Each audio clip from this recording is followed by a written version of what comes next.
Time-lapse is a thing of beauty. It allows us to tell stories through time and space and gives filmmakers the ability to transition from one scene to another with a sense of awe and wonderment. There are many ways to capture a time-lapse, but in this course, I'll show you how to produce beautiful cinematic time-lapse utilizing raw still imagery from your favorite mirrorless camera. Now, you might ask yourself, what is cinematic time-lapse? And is it really any different than filming regular time-lapse with something like a GoPro or a phone? The answer is pretty straightforward. While the fundamental principles are very similar, cinematic time-lapse aims to produce movie-like quality content that looks as if it belongs in a feature film or advertising. The biggest difference is the type of camera you use, as well as how you effectively use the shutter speed to help create motion blur, which is the biggest difference between a traditional low-quality time-lapse and a cinematic one. I'm cinematographer and time-lapse photographer Drew Geraci. I've been working in time-lapse for over a decade. It's kind of in my blood. If you've seen David Fincher's House of Cards on Netflix, Steven Spielberg's West Side Story, or even Jordan Peele's new horror film Nope, you've probably seen my work then.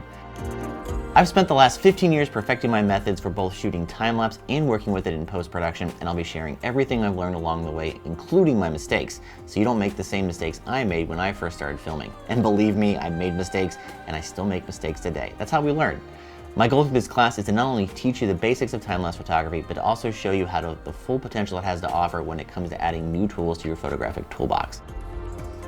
Time-lapse can be used in a variety of ways, and because of that, I'll be showing you the ins and outs of everything from interval settings to lens selection to internal exposure ramping to create beautiful day to night sequences, along with how to professionally color grade, stylize, and render out your finished product. If you're new to the concept of time-lapse, don't be afraid. Anyone can learn how to do it, and hopefully through this class you'll see just how easy it can be done.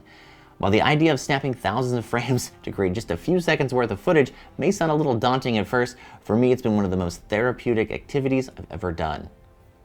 It does require a bit of patience, but at the end the results usually don't disappoint and could even lead you to new experiences or even a new career.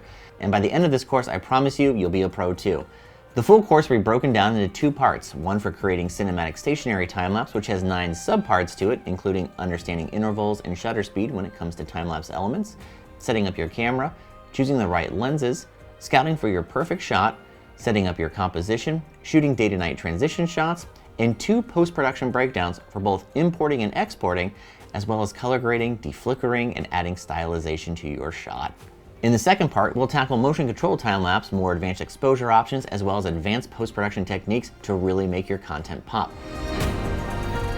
Thanks again for being a part of this journey. Now let's get shooting.